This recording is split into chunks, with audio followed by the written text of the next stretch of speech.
you seeing me now? Yes, ma'am. Good evening, ma'am. Wow, this is fantastic. Good Yes, evening, ma'am. Shegun. I'm so Sorry, glad to welcome everyone. you, ma'am. Thank you. So it's, oh dear, when you have all these glitches and all these network issues and this and that, devices. Wow. So how are you? Yes, I understand. I'm fine, ma'am. Please let me introduce my audience and also give you an introduction. All Okay, good right. evening, everybody. I welcome you to my career path show. My name is Olusegun Oseni, and I'll be your show host for today. So I would like to introduce our guest speaker, but before I introduce her, let me give you a brief detail about her background.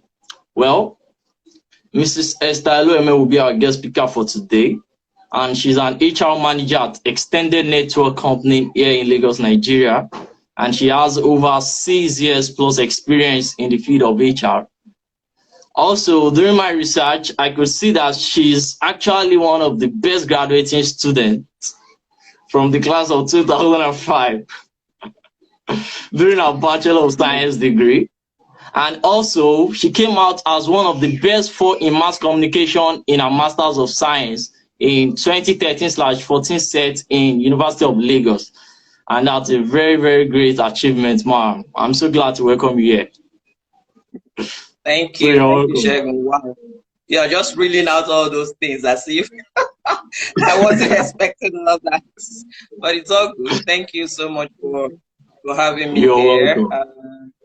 It's a pleasure to be in your midst. When you Yes, have a ma'am. request like this from the younger generations who are trying to find their footing, especially in my field, which is HR, you just can't help but reach out and accept their request and do all you can to attend to their request. So I'm here.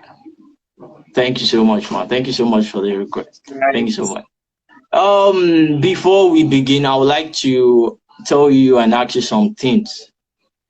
Yeah, Okay. before I joined the university to study HR, I actually make up some requests and do some research about it. But I noticed that Mm-hmm. most university students doesn't really know much about human resource.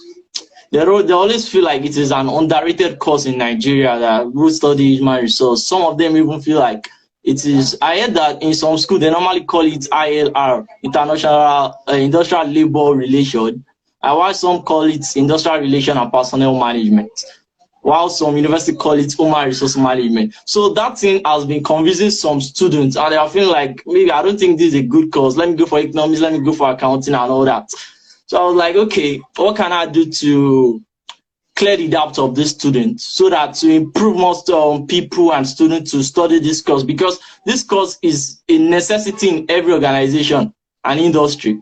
So we need to let them know out there and what this course is all about. So that's why I said, okay, let me make more research on HR generalist and people I can invite to clear the doubts of the people. Okay, so yeah, that's argument was on until 1980 actually, when it was fully adopted as human resource management. So when you're talking about industrial labor relations, we're talking about personnel management, they were all acting up more like, at those times people were just working, and then it was more like the volatile, complex kind of thing where it was hire and fire, workforce, just deliver on your job. There is no human face to anything. So by the time we got into 1980, it was very clear. It became firm. It became a notion that it has to be something employee identification. It has to be people enabling. It has to have a face. It is not just the workforce, come, deliver, perform, or else you are fired. So human resource management was adopted. And so when you look at human resource management and its core, you're talking about the effective, efficient management of people in organizations. It's not just get somebody, because you have a job to do, and then you find a suitable person that can do it. And when that person misbehaves, or there's any loophole, or there is any lag, you just fire the person. So human resource management, it is so vitally important, both for the organizations at the family level, even as the society at large. So it would interest you to know that there is a huge gap between all that, the ILR, the personnel management, and human resource management. Now we have added the human to it, meaning first and foremost, these resources are human beings and should be treated as humans, right? Yes, So if you want me to have some few definitions for you, what HR stands for, you could say it's the process of managing people in organizations in a structured and thorough manner. See those words, structured and thorough. Yes, it means it is not just something you wake up and start doing. There has to be a process, there has to be a planning, there has to be a structure in place. Okay. So when this, Yes, when in fact, the means of even going to get the talents, the resources themselves, they follow a process, and that's where you have the recruitment and selection process come to play, right? So it's a structured way of getting and managing the humans who make up or work in organizations. It is also concerned with people enabling, people development, and of course, it focuses on making the employment relationship between the employer and the employee smooth and still, seamless. So most times, in those days where we have the personnel management, you see a big friction between the employers and the employees. The employers will never accept what human resource or the personnel managers will come and tell them about the employees. All they want is resume work, get on top of your job, deliver, we pay you, you go. If you don't deliver, you're fired. But these days, there has human resource managers have tried to build, to create, a friendship, that links both the employer and the employee. So human resource management is so key. It's so vitally important in today's world, especially in the world of business and organizations. Most people don't understand that the most important asset in every organization or in every business is its human assets. Forget the AI, all that and all that. Who factors all that in? Who builds the artificial intelligence system, the bots and all that? They're still humans. So you can never eliminate the essence, the place of human beings when it comes to running businesses and running organizations. So that's just it. Okay, thank you. Thank you so much for the clarity on definition of human resource. I really understand that. Your definition is very clear. So many students always feel like, is there any difference between the industrial relation itself and human resource itself? There's a time where our lecturer told us personnel management is the traditional version of human resource. So I want to clarify the difference between that industrial relation and human resource management. So when you're talking about industrial relations, you're talking about how the relationship in a business is attained, and it has to even deal with it's more like the traditional way of handling labor or the laborers, the labor and the laborers. So industrial relations is not really human resource, more like, okay? So it is how relationship is attained in a workplace. But human resource itself, human resource management, deals with humans themselves. No matter the definition, no matter what you say, whatever the definition, whatever it is that has to be discussed about human resource, it has to be related to the humans that work in the organizations. For the industrial relations, yeah, you talk about human beings, but you're talking about the synergy between the work and the laborers, how the relationship is attained. And of course, where if you want to relate it to human resource, it dates back to the early ages, not even now. Okay? So you can say Yes. industrial relations is an aspect of human resource back then, not now, actually. Okay, so your lecturer was quite right when he says it's a traditional way of describing human resource. So most of the things that are attainable now or attributable to human resource management are no more in industrial relations. More, in fact, you hardly see people using industrial relations to describe human resource management. All right, ma'am. So yeah, it's more like bringing the old to the new. So industrial relation is what it is. Human resource management is what it is. Okay, I totally understand you. So we could say industrial relation is just a traditional part of the modern human resource that we have now. Yes. Okay, Ma. So Ma, can you clarify us on the importance of human resource in the organization, their roles, and what benefit does human resource possess in an organization? Okay, so before I talk about the importance of human resource, let me just quickly highlight some of the key activities that human resource is involved in. So you're looking at managing and using people effectively. These are some of the key activities that the human resource role entails. You're tying performance and appraisal and compensation and benefits to competencies, right? You're trying to develop competencies that enhance individual and organizational performances. You increase innovation, creativity, flexibility, which are necessary to enhancing competencies. You also apply new approaches to work process design, succession planning, career development, interorganizational mobilities.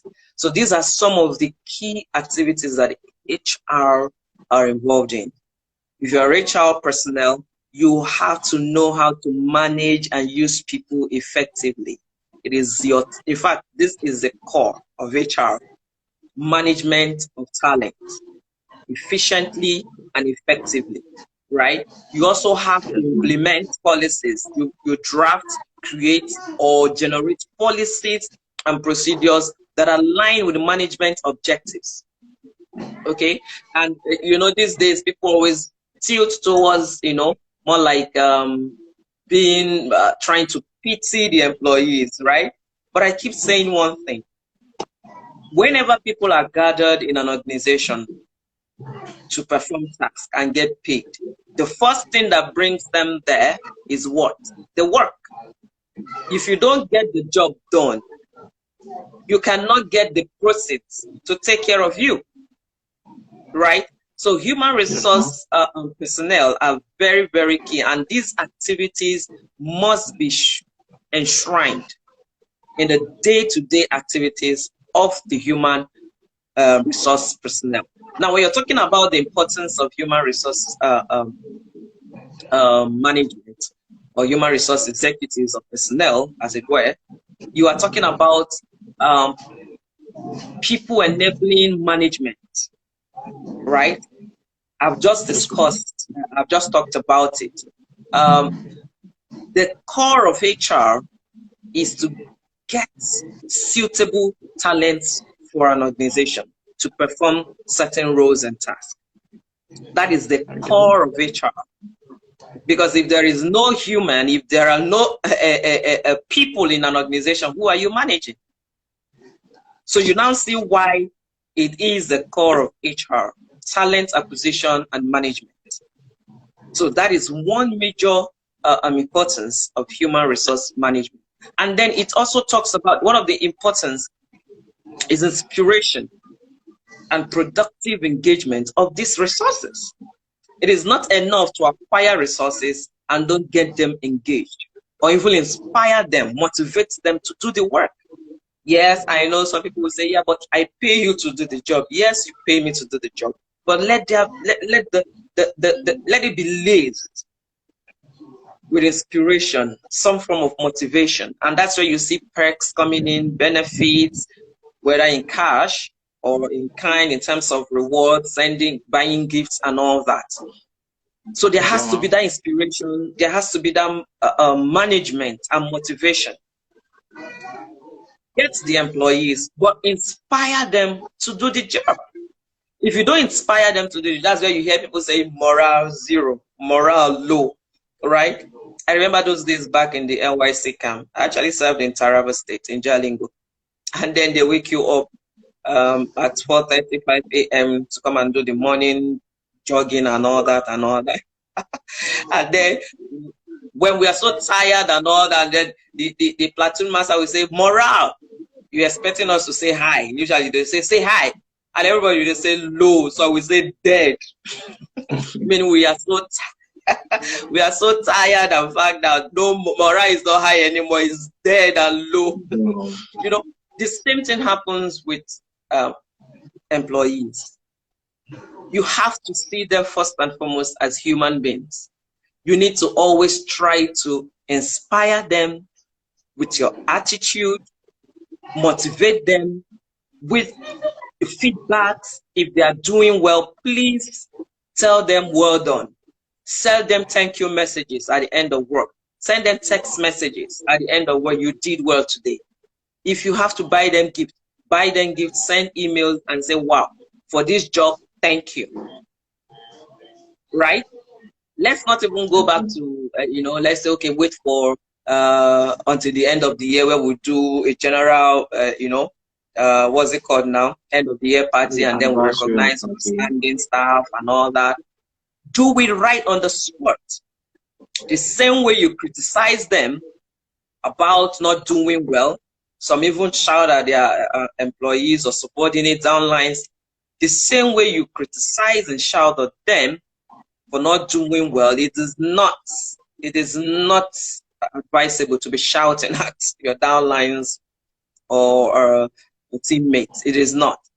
But the same way you tend to do that, always give positive feedback as well.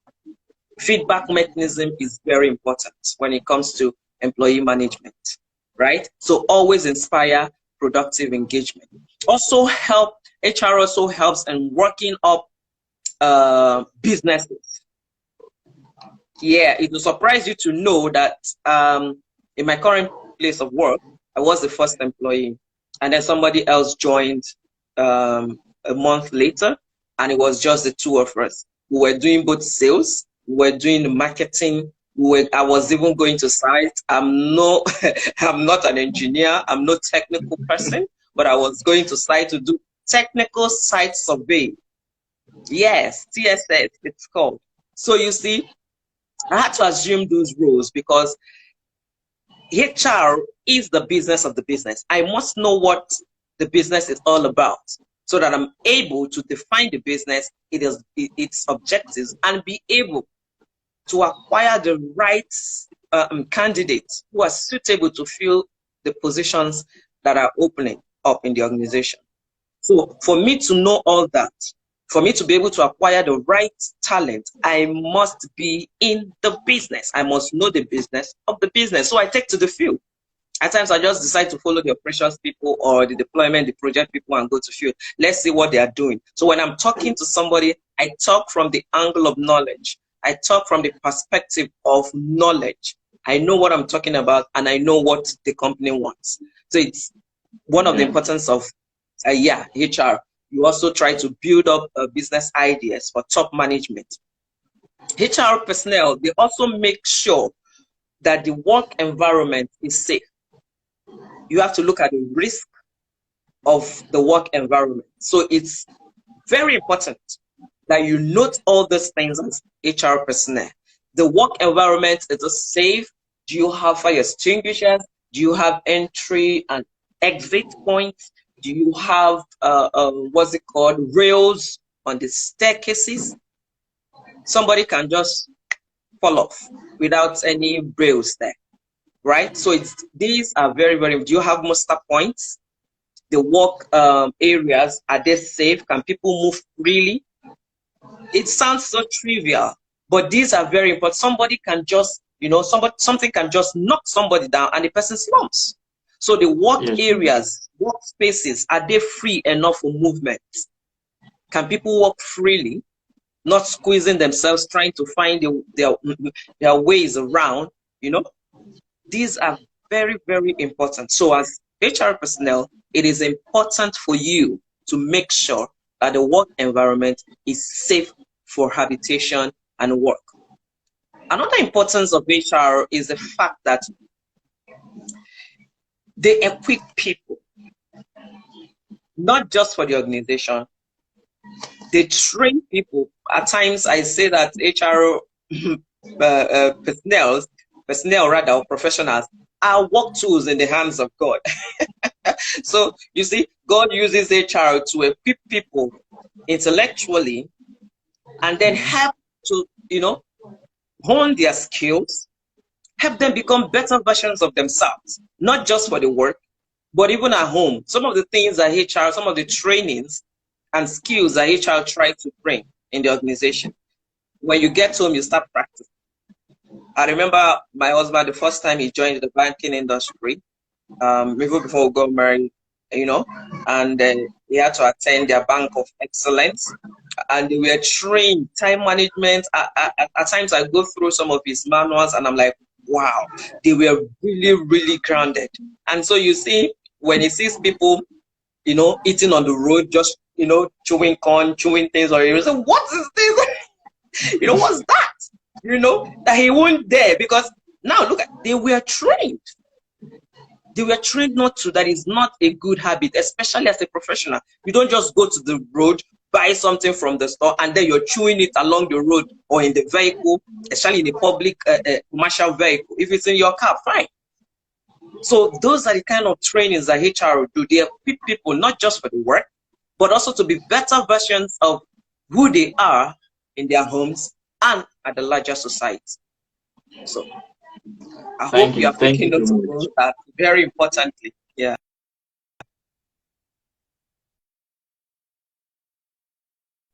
For the importance of HR in organization and society, I really appreciate that. And I understand your explanation, ma'am. So I would like you to take us on the benefit and compensation of employees. There are some, we know that compensation can be in form of their salary also, or wages and salary, but organization benefits important, like health benefits, like pensions and all that. Are they compulsory in every organization? Okay, thank you. So it has become very compulsory by law, by the Labor Law Act, that you take care of your personnel. You give them health care. Now, not just health care that covers them when they are working. They've gone a step further to make it compulsory that every organization must ensure their staff on what is called Occupational Group Life Assurance, OGLA, which means whether you are doing your job or you're on vacation or you're outside your place of work or duty, if anything happens to you, anything at all, wherever you, whether you're on vacation or not, you are insured fully. An occupational group life assurance, here, whatever happens to you, God forbid, if it's death, your gross salary will be paid to you. That's the gross annual salary times 3 years now will be paid to your next of kin. Yes, that's what occupational group life assurance does. So your gross per month, per year, times 3 times will be paid to the family or next of kin if anything happens to any employee in the organization. That's occupational group life. Now, for healthcare itself, you have to ensure that your personnel is covered. Some organizations give just for the individual, what you call the HMO. Okay, health management organizations take care of that. That's HMO. Some go as far as giving family HMOs. So not just you, but it also covers your family members. And your family members now, we are talking about your spouse and 4 children. If you have more than 4 children, I'm not sure there is any HMO now that takes care of any family health care that is more than 4 children. So it's just the father, the mother, and 4 children, making 6 members of the family. So by law, every employer must have a healthcare insurance for its employees. So for other benefits now, apart from the agreed salary or wage, you also have people paying 13th month. Some organizations pay 13th, but it is not in the law. It is discretionary. Yeah, it is not in the law, but discretionary. Some pay 10% of your basic. Some pay, what's it called now, for that 13th month. Some organizations pay you full salary, your full salary, not just the basic. They only remove the tax, but your pension, everything is intact. So they pay you as 13th month. So benefits come in different forms now, depending on the organization and the cadre. Right now, the designation, you can be having a car. You can also be given a house and travel, training abroad and vacation abroad. It depends on the industry and the cadre, actually. So these are some of the benefits you could be enjoying. Some also give credit cards, some buy you phones. Of course, those are work phones. But surprisingly, I just found out recently that some organizations don't even buy work phones and give them work laptops. I find it really difficult to understand. You're employing me to come and work for you, and there is no work tools. They are called work tools. How do you expect me to work? In fact, I was speaking with a junior person some 2 days ago, works with an airline. I'm not going to mention the name. And then they were expecting him to be doing magic. He's been trying to, a big airline, a known airline in Nigeria. He's been trying to do some of those things, trying to cover up, trying to close the gaps using his resources. And at some point, there was a delay in a flight, and they were trying to push it back to him. Why didn't you do this? Right? And he was like, I could go to any length and even sue you. Because I remember sending mails telling you that we don't have this, there's no work to. So what were you expecting me to do? And so they had to calm him down. I don't understand all that. You have to give adequate work tools to your staff, to your employees. Don't expect them to use their resources to work for you. No, it's wrong. It is the duty of the employer to both give job to the employee and give the employee the work tools. It's in the act. It is the duty of the employer to create a job for the employee. So don't even just get an employee and then the person is just redundant. It is wrong in the law. Right. So those are just so benefits and compensations come in different forms and in different shapes, depending on the industry and the position. Okay, thank you so much, Ma. Thank you so much for the clarification on benefits and compensation. There is another question bothering me, which is that HR role is about settling issue between the employees and employers. So I want to know, like, what type of issue? There are some issue maybe the employee might decided to sue the company or to the management. So how can HR step in to settle an issue like that? and maybe on compensation, reward, or anything, maybe there's an issue between that too with the employee and management. So HR can come in place like that too. So can you just give us some explanation on that too? Okay, so when you're looking at some of these, they are called conflict resolution. It's one of the key areas that HR cover. So conflict resolution or conflicts may arise when employees are not between employees and their employers, when there are no clearly defined conditions of employment, there are no clearly defined roles and standards of operation. And so you see organizations having what they call SOPs, standard operating procedures, right? So standard operating procedures are very important because in that operating procedure, you now have the objectives, what the department stands for, what the roles of each member of that department is. So when conflicts are coming up, and in fact, organizations now are so thorough and detailed and very careful when it comes to conflict and conflict management, in fact. So you have what you call the handbook.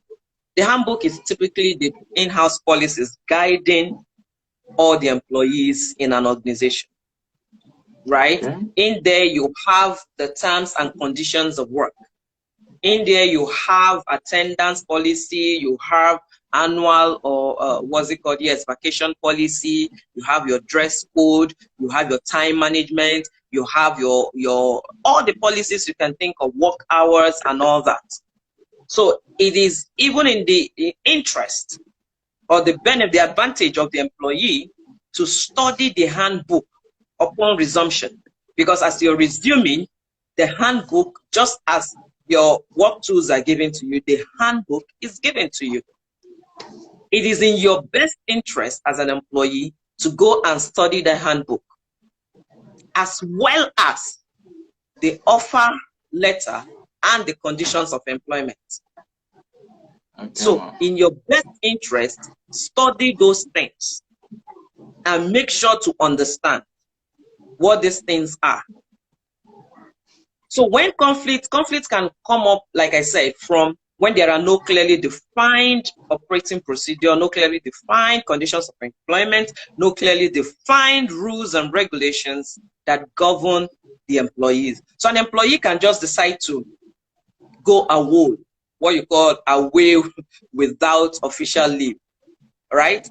And then you are trying to punish the employee.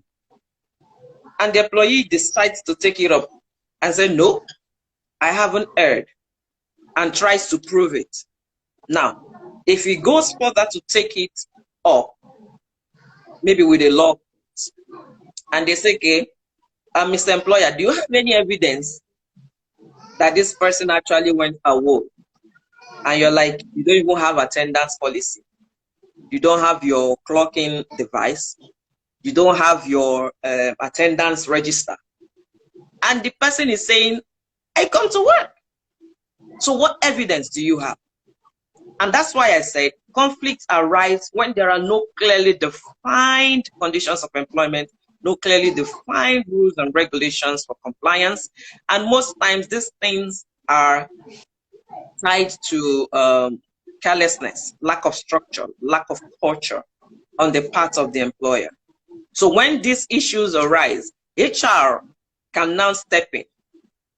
You can only step in as HR and try to resolve the matter when you have policies that address such issues. When there are no policies on ground that address up to, please try to address these issues or settle out of court, because the employee will win that case. So, but if you have your clearly defined issues and you try to settle amicably with the employer and still wants to go to the court, then you have your facts and evidence to back up your claims. So issues when HR step in most times to resolve, it's not like they are trying to resolve issues between employers and employees. They are only trying to make sure that there is compliance with the processes and policies in place.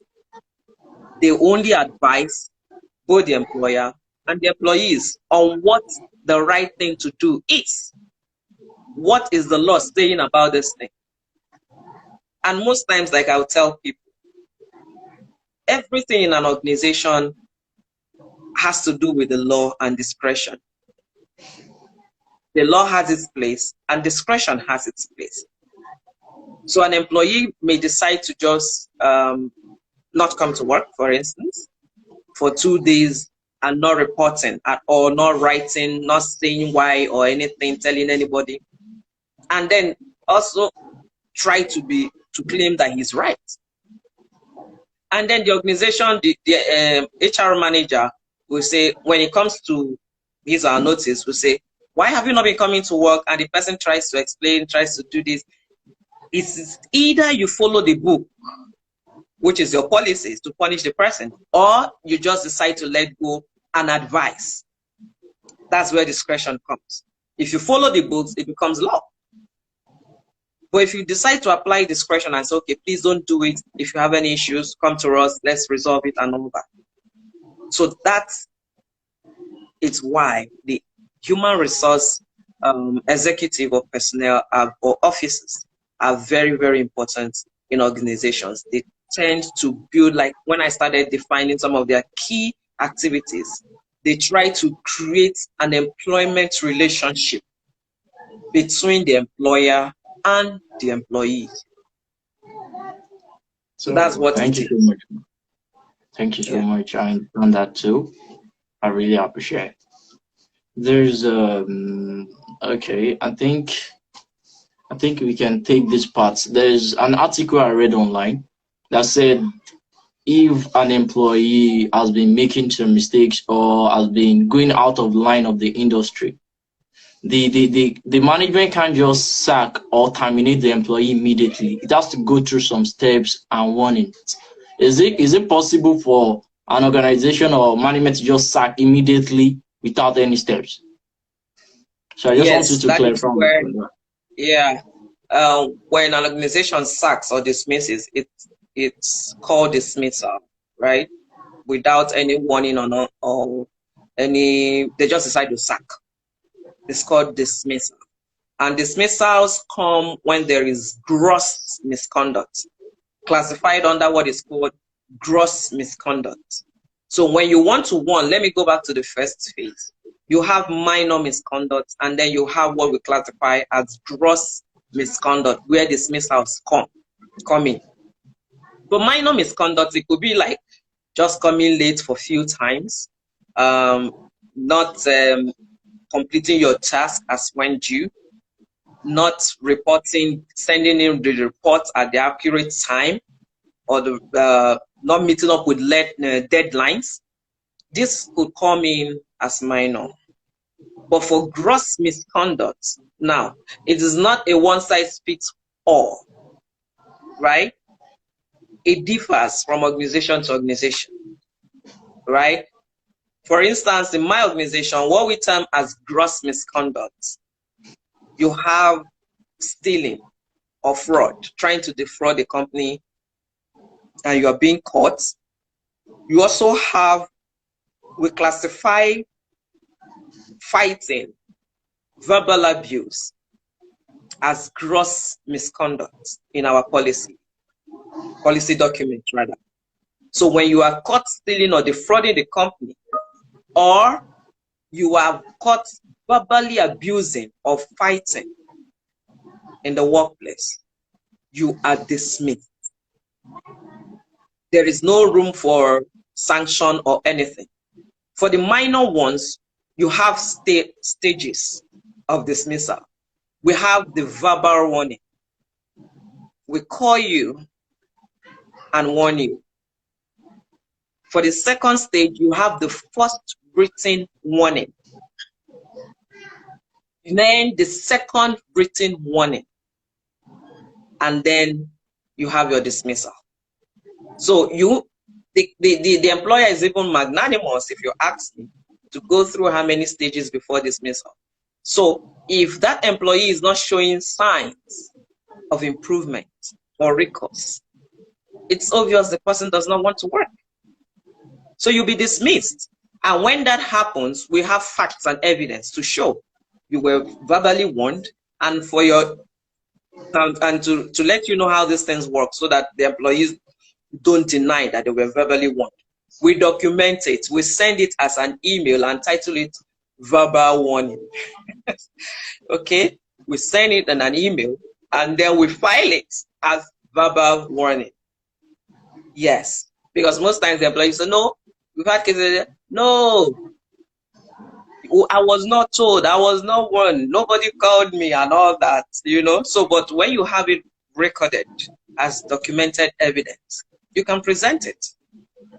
So these are some of the ways an employee can be dismissed. So Okay. that's just it. Thank you. Thank you so much, Ma. Thank you so much. We have a question from the audience. It said, the Okay. benefit and compensation you mentioned earlier, especially the benefits, those benefits, it said, are they only limited to a registered organization or both limited and unlimited? It said, are they limited to registered or unregistered organization also give benefits to their employees? Benefits are benefits. Now, that's why I say it's not a one size fits all. It's an in-house policy. It differs from organization to organization, from industry to industry, right?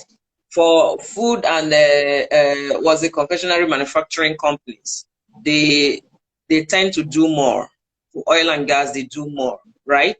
For their employees. You don't expect somebody who is in what will I call it now? In a printing business to give you a car. Not minding, it depends. Like I said, you have some big printing companies, right? They can easily give their employees cars. But I'm just trying to say that whether registered, of course, no organization can say they are unregistered. That's a red flag there. If you're an employee trying to get a job, please search out the company. They must be registered. I don't know which one is registered and or unregistered company. Every organization must be registered in the first place, right? Whether it's a limited company or a partnership or an enterprise, an organization, as long as you have your CAC document, you are registered and you are expected to follow the law. So, but now it depends on the industry, it depends on the organization, and also depends on your position. Some organizations, they give their managers cars, some don't. Why? It is their bottom line. Their bottom line is not looking good to give a manager a car. So that's why it depends on the in-house policy, the organization, and the industry. Okay. Thank you so much, Ma, for that. Thank you so much. I also have a question on the dismissal you explained about now. You said, I want to know if after dismissal, can the employee still receive his or her pension after the dismissal? If you have a pension account, now upon dismissal, you are not paid anything. You don't have any benefits upon dismissal. There is no benefit attached. You are dismissed without pay. That's what it means, right? So there is nothing like 1 month notice, 1 month in lieu, and all that, right? So, but if you already have a pension account where all your pension are being remitted, yeah, why not? You go and withdraw, you go and take your money. It's in your name, it's not in the organization's name. So you're free. Nobody's tampering with it. It's your account. So, and the company is not going to tell Pencom, don't pay this person, with this. No, there's nothing like that. It's your account. You can go and take it. All right. Thank you so much, Mark. Thank you so much. So now we have to move to the bottom line where we talk about your story how HR found you, or how you found HR? Because I noticed in the research on your background, you studied mass comm in your masters. So I want to know how you diversify from mass comm to human resource management, and I know something motivated you to do that. So we like to hear Yeah. that. But please give me a second. Let me, because they took our lights now. Let me just direct the reflection.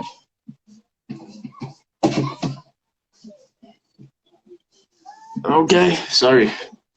Yeah, I'm back. Yes. Okay. So we'd like to know how your HR journey, your experiences, what made you join human resource management. So can you please just give us an explanation on that, man? Okay. I think I'm seeing a question on the screen. I don't know if you're seeing it. So, what are the common difficulties human resource managers face in the organizations? You want me to take that question or just go ahead with my HR story? Okay. Do you want me to take the question? We can take the questions at the end. We have like 2 to 3 questions, so we can take those questions before Oh, after the HR story. okay. Okay, so let me tell you my story. Like you rightly said it. I have a background in mass communications, a BSc and a master's. I had my BSc in mass communication from Enugu State University of Science and Technology, Enugu Institute. And then I had a master's from the University of Lagos. Okay, so I actually started out as office support in administration from the first organization I worked with. That's in Ikoyi in Lagos. I started out as the secretary to the managing director of the company. And then from there, I went to another organization. It's an Israeli firm. They're into construction. We actually finished, I don't know how many of you that know the Southern Sun Ikoyi Hotel. We actually finished that project at the time. I was on that project as the secretary to the project manager at the time when that project was built and completed. And from there, I went on to becoming an administrative assistant. And then I started seeing gaps. I had worked for 1, 2, 3, 4, 5, 1, 2, 3, 4, yes, organizations, office support and administration, secretary. And then I joined one company and as an admin assistant, and I noticed the gaps. Nobody was managing the human resource or resources there. They were just up and about doing their things, no coordination, no management. You want anything as an employee, you just go to the office manager. Or in fact, I just thought it wasn't right. I started thinking of what to do. I started thinking of how to come in. And so when I joined my company, I saw that gap too and said, no, I have to do something about it. I started taking up people's requests. I started creating personnel files, taking their data, creating Excel sheets, opening files for them, trying to create things for employees, trying to get their pains and then pass it on to management, fighting their battles, more like, bringing up their issues and say, okay, this person is this. Why can't we do this? Why can't we do this? Let's do this employee, this. And then I just told myself, come on, there should be something to do about this. And then just, go into HR.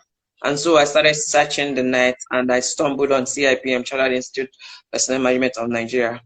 And by the way, I'm a committee member of their Research and Publications Committee.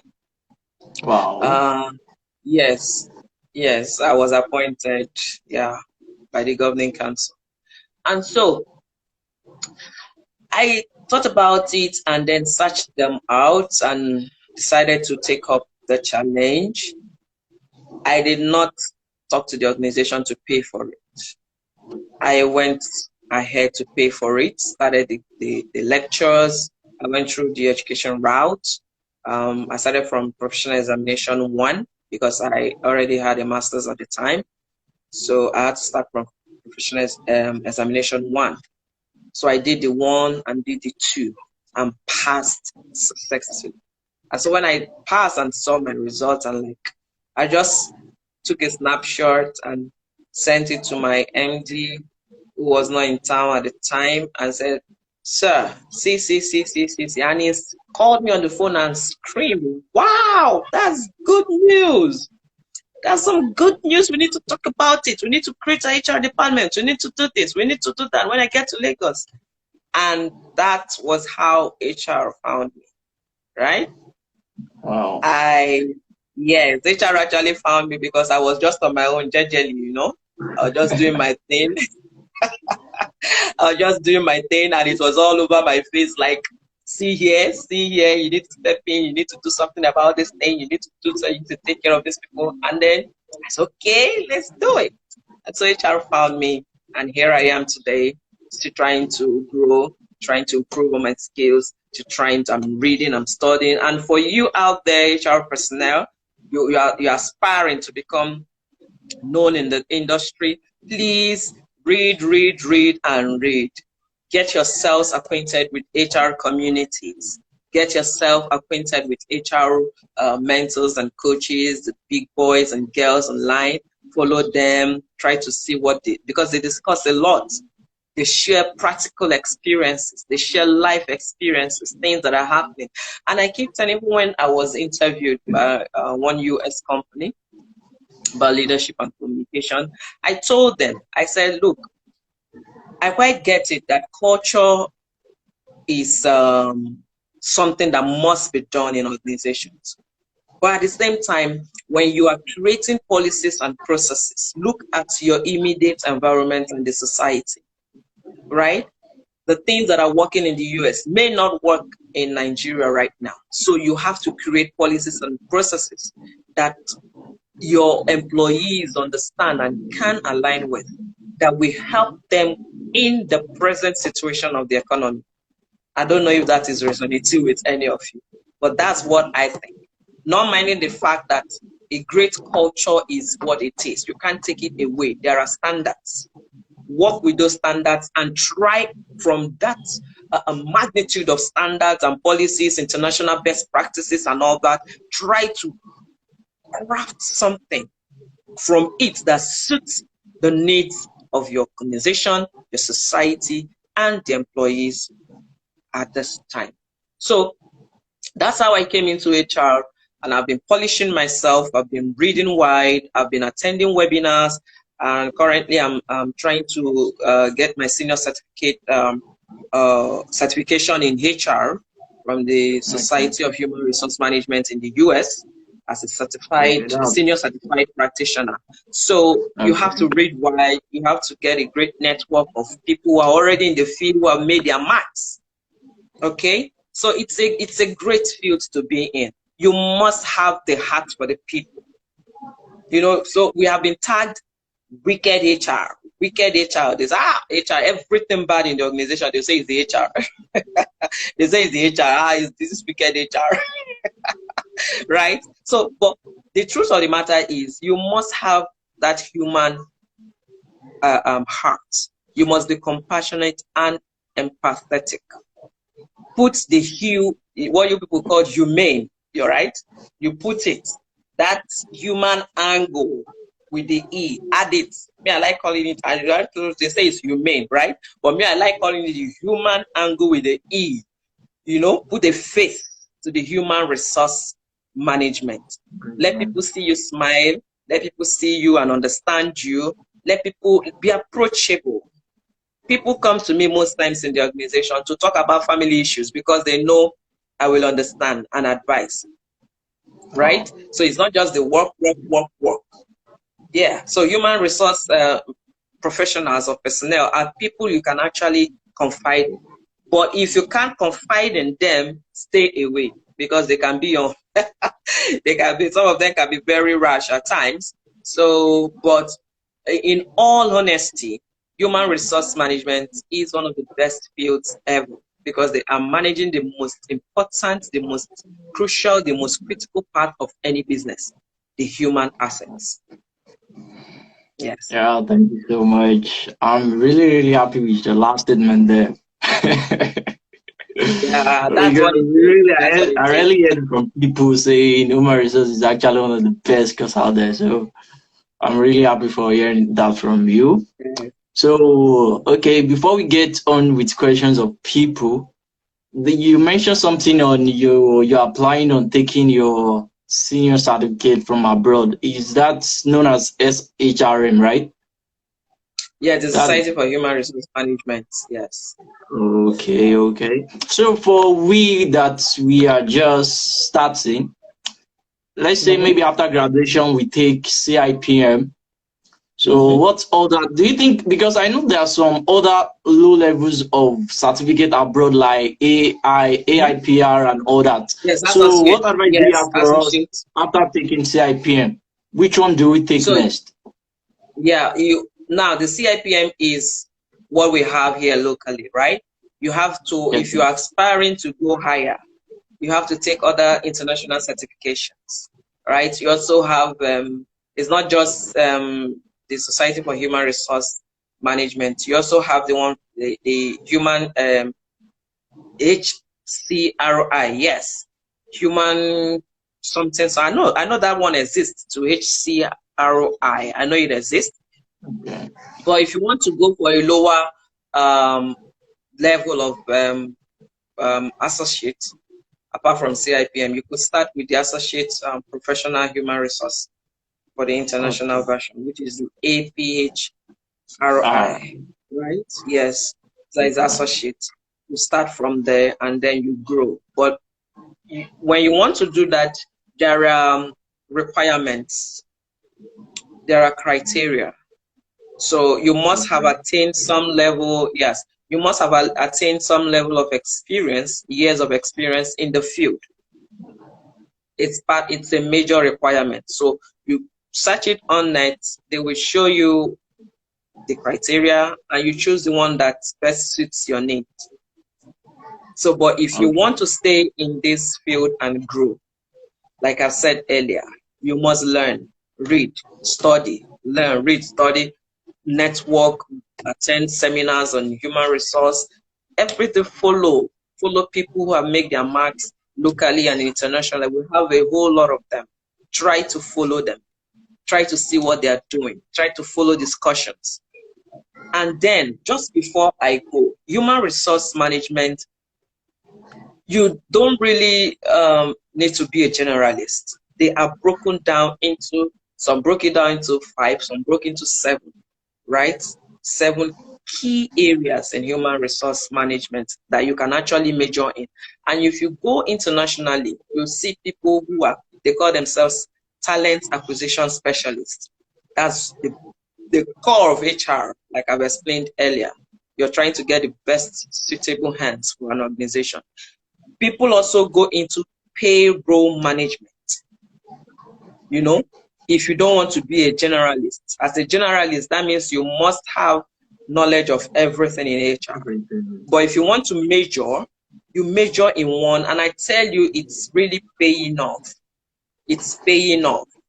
You can be a generalist, notwithstanding, but you can try to major in one or two. Talent acquisition specialist, you can be a payroll management specialist. You can, in fact, one of the ones that is trending now is diversity and inclusion. In fact, they call it DEIB, diversity, equity, inclusion. Now there is a B, belonging.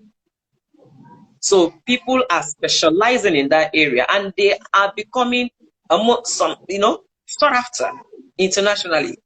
Organizations are looking for D and E I specialists. So you can be that, not necessarily a generalist. You can try to tone it down and major in one and let us know you as D and I specialist, or let us know you as a talent acquisition specialist or a payroll administration specialist. You know, they are, in fact, those are the areas. You could talk about recruitment and selection.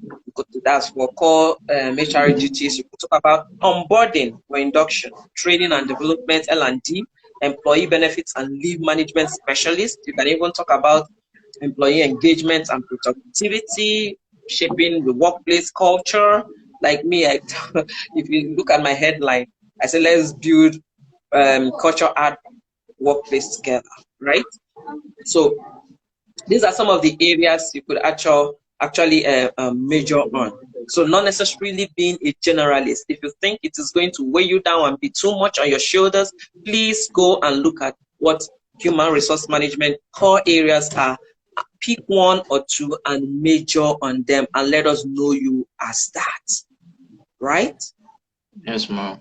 So from your explanation, I could say you believe that concentration in one aspect of HR is more better than concentrating generally Not on everything. necessarily. I said, no, I didn't say that. I said, if you think being a generalist is too much work, right? Okay.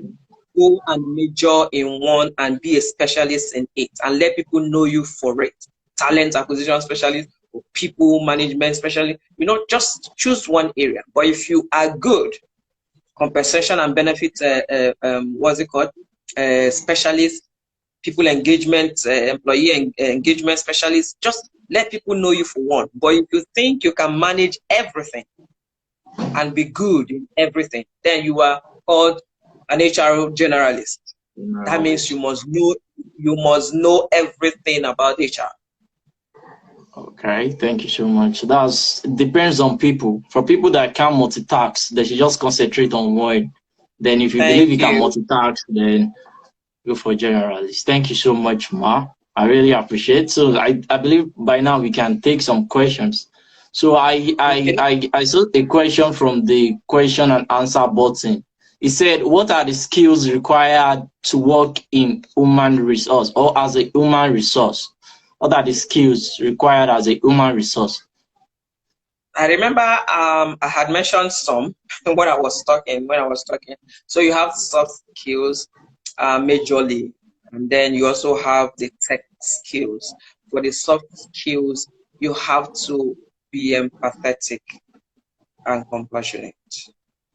You have to be a good listener and a good communicator. You must know how to write because you'll be the one drafting the policies and the procedure, right? So you must know how to communicate effectively, not just communicate. You must be able to communicate effectively and be a good listener. You must also have analytical skills because when people come with their issues, if you are not able to analyze, how will you be able to provide solutions? So analytical skills are very, very important. When you see issues, you are able to analyze them and then provide solutions. Critical thinking as well. So most times they'll say, Charo, they don't really matter. They don't really matter. They are cost centers. You're always spending the money of the organization trying to plan events, trying to plan training. We are here making the money. You are the one spending it. You are a cost center. To prove them wrong, you must have knowledge. You must be very what's it called now? You must have a critical thinking skill. Meaning, when you see things, when you see angles of business or business ideas that the organization can tap into, think it, draft it. If you are able to do data analytics, put them down in form of data, and then go and present to the management and say, I saw this thing maybe on my way home, and I'm thinking, since we are doing this, that, why can't we do something in line with this, and see how it goes? So you must have critical thinking skills so that when you are talking with management, they understand you, they listen to you, and they know what the angle you're coming from. Now, for the tech skills, you have to know data analytics. You should be able to see data, gather, collate, and then analyze. Whether it's pie chart, whether it's bar chart, whatever analytics, please analyze. You should be able to analyze. You should be tech savvy at least. Be able to use my Microsoft Suite. packages, you should be able to use them, because these are the tools, the basic tools you'll be working with. You must know how to use Word documents. You must know how to use Excel. You must know how to use PowerPoint. And of course, Outlook, because of emails and all that. If you decide to go a step further, you have what you call Teams. It's also a feature on Microsoft Office 365. You must also know how to navigate SharePoint, Azure, OneDrive, things like that.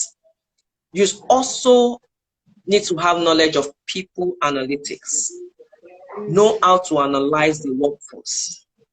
In this department, how many people were planned? How many do they have now? How are they delivering? Are they meeting up with the target? Are they delivering according to budget? People analytics, are they suitable? Are they performing? Very important. Time management is key as HR. If not, how do you manage your attendance policy if you are the one breaking the rules? So these are some of the skills. And in fact, don't forget that most times they say we are not, we don't like finance. You need to know how to do +1, 2, 3, at least, because if you are going into payroll, administration, and management, you should be able to do that. So have a bit of a background in finance, not the deep kind of things, but at least to enable you to do payroll administration.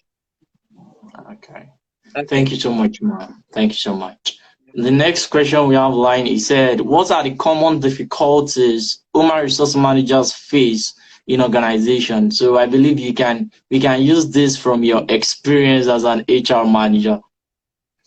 Okay, so one of the major difficulties you will face is non-compliance. Human beings are the most difficult to manage. Of course, you know that. People who want to break the rules. You will tell them, resume by 8:30, they are coming at 9:30. And then when you try to talk, they'll say you are a wicked HR. So you need to learn to manage people very, very well as a manager that you are of the human resources. So one of the things that will hit you most is non-compliance. And then you also have kickbacks from top management. You're trying to tell them that there is need for training. You have identified gaps in this department, especially during performance appraisals, which of course can come. Some organizations do it once a year, like ours. We do it at the end of the year, we appraise. Some organizations do it twice. But it's also very critical for departments, unit heads, to try to do performance appraisals for their team members or reviews every 2 weeks or monthly. Call your team members together. What did we set out to do in the last 2 weeks or last month? What have we achieved? Call them one after the other. Each person, you were asked to do this. What have you done? What's the problem? Why are you not doing it? How can we help you? Right? So these are some of the issues. So when you now tell the management that in fact, it was becoming like Star Wars for me, okay? When I try to present some things to management, we need to train, we need to do this, we need to get this. And they're telling me, no, there's no money. And then you see them spending money for some other things. It's really, it's really heartbreaking. And like, oh, what do you do? So if you are not careful, you become demoralized. You become unmotivated. You just, okay, be doing your thing. I'm no more interested. But don't let it get at you like that. Keep pushing. Keep trying to make them see reasons why they have to buy into your idea. But of course, that's why I said data analytics is very important. It could be that you're not presenting your case very well. That's why they are not buying into it. So, and then you're also having the issues of finance. At times you're trying to plan events, you're trying to plan training, and then finance department is telling you there is no money. And then people are complaining, you are not training me. Why are you telling me I'm not doing my job? So these are some of the challenges you have as human resource executive. You will face them. You can't run away from them. Okay, and at times it's even very difficult for them to see you as very important, you know, to sit on the high table and all that. But you have to earn it. How do you earn it? Try to show that your department matters. Try to show that your role is very important, that without you, this top management they're having, they won't have it. Because they came in through your department. They were hired by you. So try to prove your point. Try to make your mark. Try to make sure that they understand the importance of your role. It's not just when you see things, you try to give blind eyes to it. They will not understand. But when you jump at things, you see things not going well, you try to jump into it and try to correct it. You see some employees not doing what they're supposed to do. You find out, you call them in individually, separately, and ask them what the issue is. And then they pick up, their performance pick up. It's a plus for you. And their management is seeing it and say, okay, this person is doing well in that role. Yeah, okay. So that's it. Thank you so much, Ma. Thank you very much. Do HR personnel get promoted also in industry, an organization? Do they get promoted? Yes, why not? And here's one advice before I answer that question. Here's one advice. When you are trying to get a job in a company as HR executive officer, manager, assistant, whatever role in HR you're having, one of the critical questions you must ask during the interview sessions is, what is the career path for this role? Very important. If they don't have a career path, a structure for HR, where HR comes in, where you have the HR assistant or HR officer, and then the person from that moves to maybe HR supervisor, and then moves to HR manager, and then moves to senior HR manager, and then moves, the highest point is director or the chief human resource officer. Some call it CHRO, chief human resource officer or director of HR. If you don't have any clearly spelled path for you, please run. You are not growing. You are not going to go anywhere. So, of course, HR, we have promotions. We have promotions. So that's why I say during the interview sessions, please ask them that question. Okay, if they don't have it, you might want to if they don't have it, you might want to reconsider taking up any role in that organization under HR. Okay, thank you so much, Ma. So before we round up, I would like you to tell us like 3 things before we go. What advice do you have for employers of companies out there? And what advice do you have for employees too? And for undergraduates that wish to study human resource also? So what advice do you have for the 3?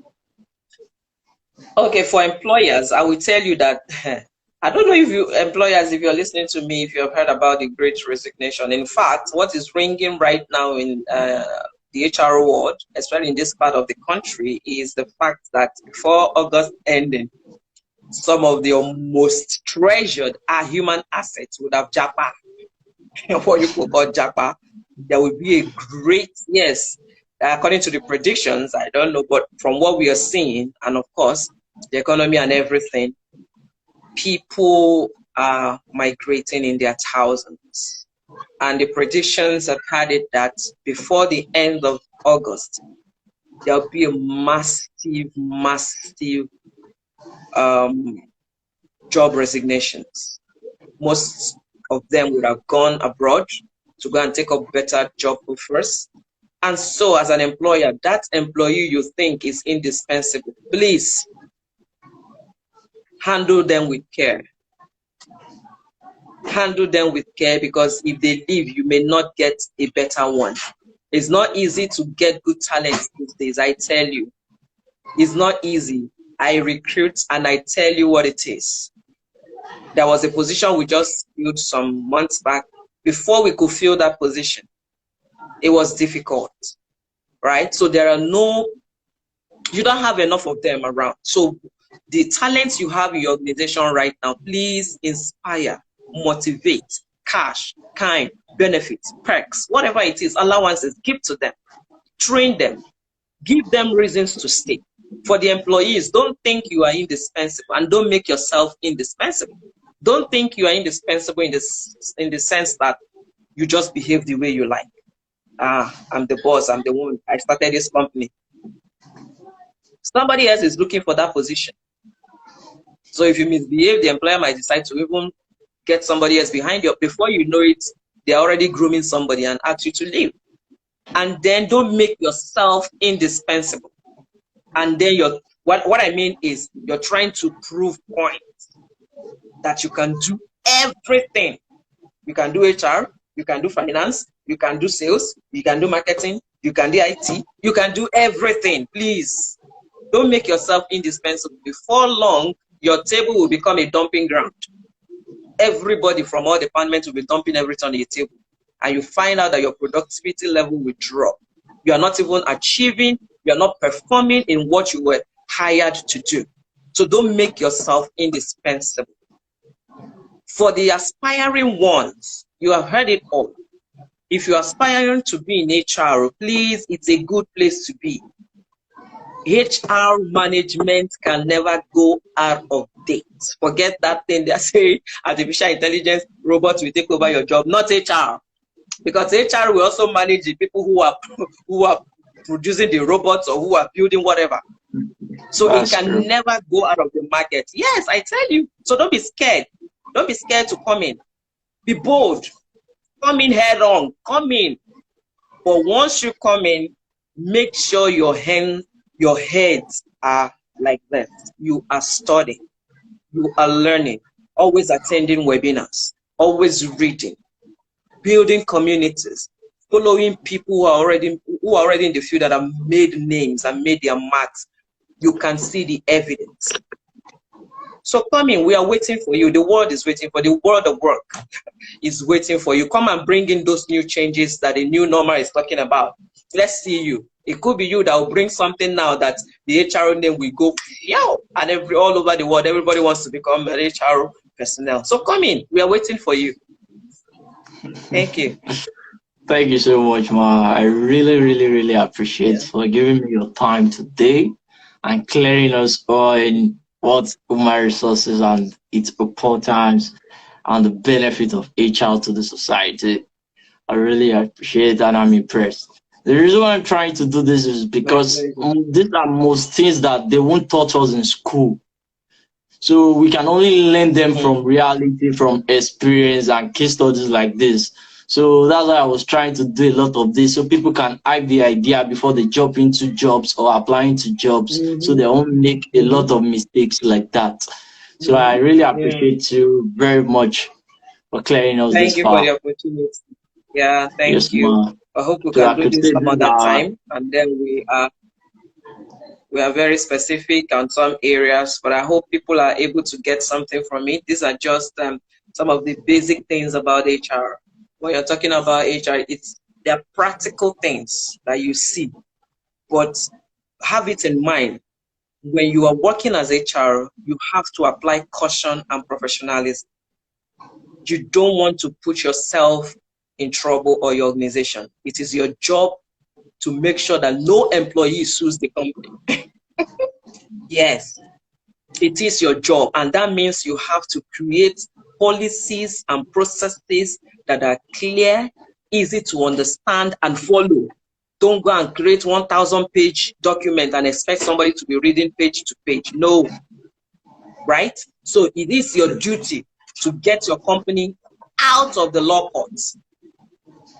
So apply caution and professionalism.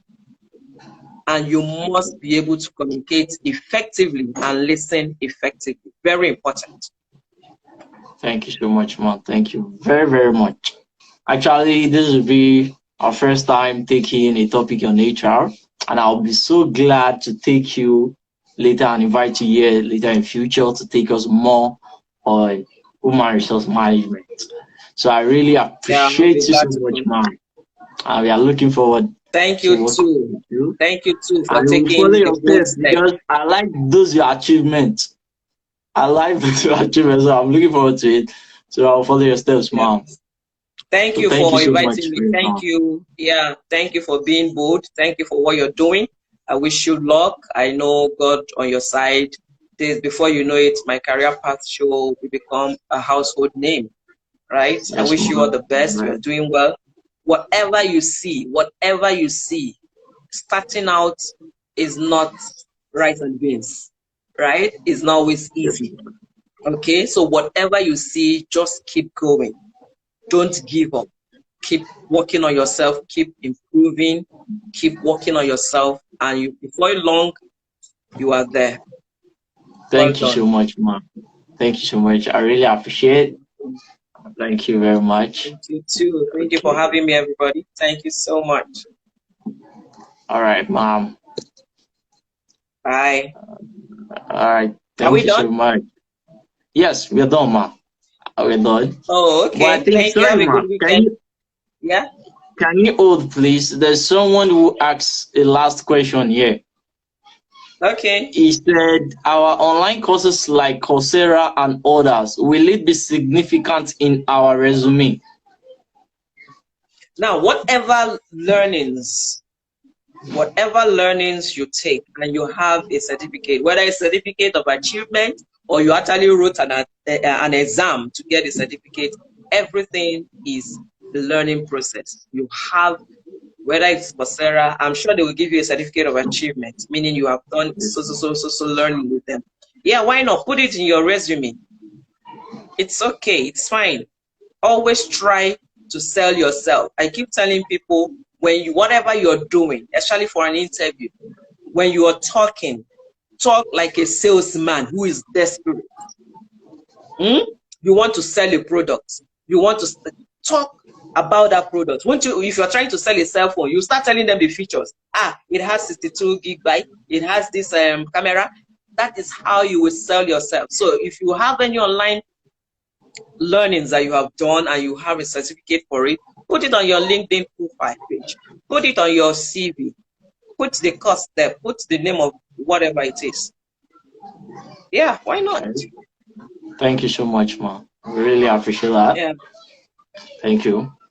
So yeah, you're this will be welcome. the end of my HR story. And I'll be so glad to invite you again for my HR stories part two. No So no problem, no problem. problem. I'll be here, Shagun. It's fine. All right. Thank No you. problem. Thank you Thank so you so much, ma'am. much. Have a good Thank you weekend. so Thank much. you, everybody. Enjoy yourself. Thank you, ma'am. Bye. Bye. Bye.